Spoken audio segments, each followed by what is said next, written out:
বঙ্গভবনে অনুষ্ঠিত নতুন উপদেষ্টাদের শপথ গ্রহণ হওয়া উচিত ছিল শহীদ মিনার কিংবা স্মৃতিসৌধ চত্বরে। সেই অনুষ্ঠানে উপস্থিত থাকবে সংগ্রামী লক্ষ কোটি জনতা, সামনের সারিতে থাকবেন আহত আর নিহতদের পরিবার। দেশের জন্য শপথ অনুষ্ঠান অবশ্যই গণমানুষের সামনে হতে হবে, কোনো গোপন কক্ষ নয় যেখানে সর্বসাধারণের প্রবেশ প্রায়ই অসম্ভব। এই ভুল থেকে শিক্ষা নিয়ে আগামী শপথ অনুষ্ঠান জনসম্মুখেই হোক, যেন শপথ গ্রহণের সময় শপথ গ্রহণকারী মনে মনে ভাববেন দায়িত্বহীন আর দুর্নীতিগ্রস্ত হলে যে এই জনতাই ছিঁড়ে ফেলবে সেটা স্মরণ করিয়ে দেওয়ার জন্য। রয়টার্সের খবর অনুযায়ী সজীব জয় বলেছেন, বর্তমানে সংবিধান অনুযায়ী শেখ হাসিনা এখনও প্রধানমন্ত্রী, এমনকি পদত্যাগ করার পরও। এটা প্রতি বিপ্লবের দাবি, প্রতি বিপ্লব সংগঠিত করার আইনি বা সাংবিধানিক খোঁড়া যুক্তি। কারণ তাকে জোর করে পদত্যাগ করানো হয়েছে এবং তিনি কেন পদত্যাগ করেছেন তার ব্যাখ্যা করে কোনো বক্তব্য দেওয়ারও সুযোগ শেখ হাসিনাকে দেওয়া হয়নি। এরপর জয় দাবি করেছেন, যদিও সংসদ বিলুপ্ত করে দেওয়া হয়েছে এবং প্রধানমন্ত্রী ছাড়া একটি অন্তর্বর্তী সরকার গঠন যাকে নিয়মতান্ত্রিকভাবে পদত্যাগ করতে দেওয়া হয়নি সেটা কোর্টে চ্যালেঞ্জ করা যায়। অর্থাৎ অন্তর্বর্তী সরকার আদৌ বৈধ কিনা সেটা আদালতে চ্যালেঞ্জ করা যায়। সেক্ষেত্রে বক্তব্য হচ্ছে, উচ্চ আদালত পুনর্গঠনের আগে শেখ হাসিনার দ্বারা নির্বাচিত দলীয় বিচারপতিদের কোনো রিট গ্রহণ বা কোনো বিচারিক কর্মকাণ্ড পরিচালনার কোনো বৈধ অধিকার নেই। রাষ্ট্রপতির কাছে শপথ গ্রহণ করার মাধ্যমে দুটি পরস্পর বিরোধী ধারা কায়েম রাখা হয়েছে, একটি গণ অভ্যুত্থান এবং জনগণের ক্ষমতা পরিপূর্ণভাবে অর্জন এবং তা বাস্তবায়নের চলমান ধারা, এবং দ্বিতীয়টি সংবিধানের দোহাই দিয়ে এবং শেখ হাসিনার নিয়োজিত বিচারকদের দিয়ে প্রতি বিপ্লবী ধারা। রাষ্ট্রপতির হাতে বঙ্গভবনের শপথ গ্রহণের ভুলের খেসারত এখন আমাদেরকে দিতে হবে। এখন রাস্তায় নামুন এবং প্রতি বিপ্লবের চেষ্টা গুড়িয়ে দিন। রাজনীতির উচ্ছিষ্ট ভোগীরা কেন আবার সেই বঙ্গভবনের শপথ অনুষ্ঠানে, তাও আবার সামনের সারিতে? গণ অভ্যুত্থানের মধ্য দিয়ে অর্জিত অনুষ্ঠানে কিভাবে স্বৈরাচারের প্রেতাত্মারা দাওয়াত পায় দেখলাম 2024-এর ডামি নির্বাচনের ট্রাক ইগল আর নৌকা মার্কার নির্বাচিত 3 জন ডামি এমপির একজন একে আজাদ, যিনি ব্যবসায়ী সম্মেলনে স্বৈরাচারের সমর্থনকারী, একাত্মতা প্রকাশকারী। এফবিসিসিআইকে যিনি করেছিলেন স্বৈরাচারের পদানত, তিনি আবার শ্রমিক হত্যায় অভিযুক্ত। এসেছিলেন নৌকা সমর্থিত আওয়ামী লীগের বি টিম গৃহপালিত সদস্য মুজিবুল হক চূন্য আর জিএম কাদের, ছিলেন চেতনা ব্যবসায়ী আপাদ মস্তক বাটপার একদা মুক্তিযোদ্ধা কাদের সিদ্দিকী, ছিলেন দুঃশাসনের সমর্থক আন্দালিব পার্থ।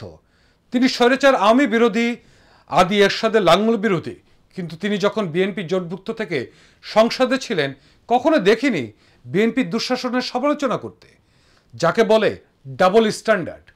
পথে অপমানিত হয়ে ফিরেছিলেন 14 দলীয় জোটের দোসর বর্ণচোরা মাহিবি চৌধুরী, ছিল কয়েকজন খুনি মিডিয়ার চিহ্নিত দালালেরা। আগামীতে রাষ্ট্রীয় অনুষ্ঠানে অতিথি নির্বাচনে সতর্ক থাকতে হবে। রাজনীতির মাঠে তুচ্ছ কীট থেকে দূরে থাকুন, নতুবা তা হবে শত তরুণের রক্তের সাথে তামাশা। দুর্নীতি বান্ধব চুপ্পো নাকি রাষ্ট্রপতি? দুদক থেকে ব্যাং সব খেয়ে এখন চুপচাপ। চুপ্পু যেখানে যাবে সেই অনুষ্ঠান বয়কট। অতি নিম্নমানের কর্মজীবন একজন রাষ্ট্রপতির যোগ্যতার তুলনায়, যে কিনা স্বৈরাচারের আমলে ছিল পদানত পা চাটা, যার নেই কোনো মান, তাকে কিভাবে বলি মহামান্য। আধিপত্যবাদী ভারতের দালাল, স্বৈরাচারের কোষাধ্যক্ষ রাষ্ট্রপতি চুপ্পুকে অতি শীঘ্রই অপসারণ করা হোক। ওর মতো বাতিল মালের কাছ থেকে শপথ গ্রহণ মানে দফারফা করার প্রতিশ্রুতি ভঙ্গের সামিল। ওনার দুর্নীতির তদন্ত এখনই দুদককে শুরু করতে হবে।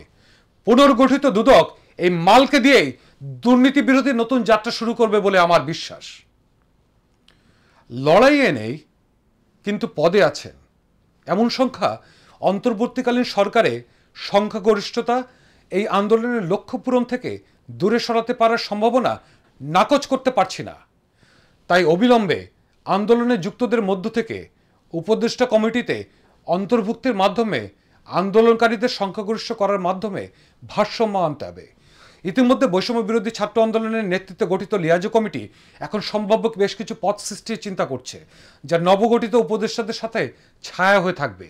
তারা উপদেষ্টাদের এবং মন্ত্রণালয়ের কার্যক্রম পর্যবেক্ষণ করবেন এবং তদারকি করবেন।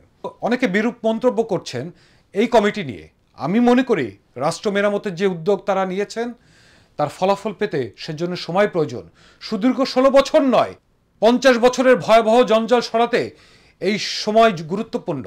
ছাত্রদের মতে এই লিয়াজো কমিটি অন্তর্বর্তীকালীন সরকারকে পরামর্শ দেবে, ছাত্র জনতা এবং সমাজের অংশীজনের সাথে আলাপ করে তাদের মতামতের প্রতিফলন ঘটাবে, সমন্বয় করবে।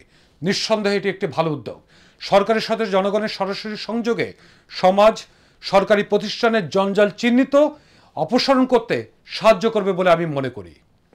আরেকটি বিষয়, এই বঙ্গভবন আর গণভবনের জৌলুস ব্যয় কমাতে হবে। যে দেশে নিরন্ন মানুষ, বাস্তুহারা মানুষ পথে পথে বেঁচে থাকে শিক্ষা ছাড়া, চিকিৎসা ছাড়া, বস্ত্র ছাড়া, সেই দেশে বঙ্গভবন আর গণভবনের অতি চাকচিক্য, বিলাসবহুল খরচ স্বাধীনতা আন্দোলনের সাথে বিশ্বাসঘাতকতার সামিল, যা ইতিমধ্যে স্বৈরাচারের বাসভবনে জনগণের পদচারণার মধ্য দিয়ে প্রমাণিত।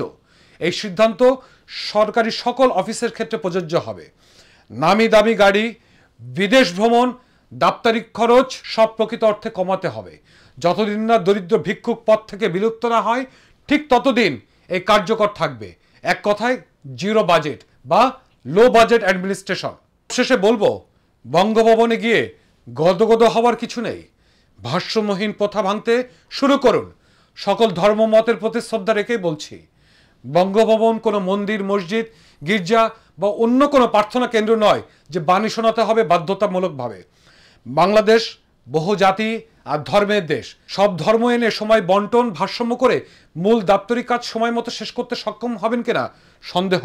শুরুতে বৈষম্য দিয়ে শুরু করলেন, গোড়ায় গলদ দিয়ে শুরু করেছেন। আগামীর বাংলাদেশ যেন সরকারি জরুরি কাজের বাইরে সব রকমের আনুষ্ঠানিকতা বন্ধ হোক, যেন রাষ্ট্রীয় কার্যক্রম সার্বজনীন মানদণ্ড মেনে চলে। আপনাদের সকলের পথ চলা শুভ হোক। নিরন্তর ভালোবাসা।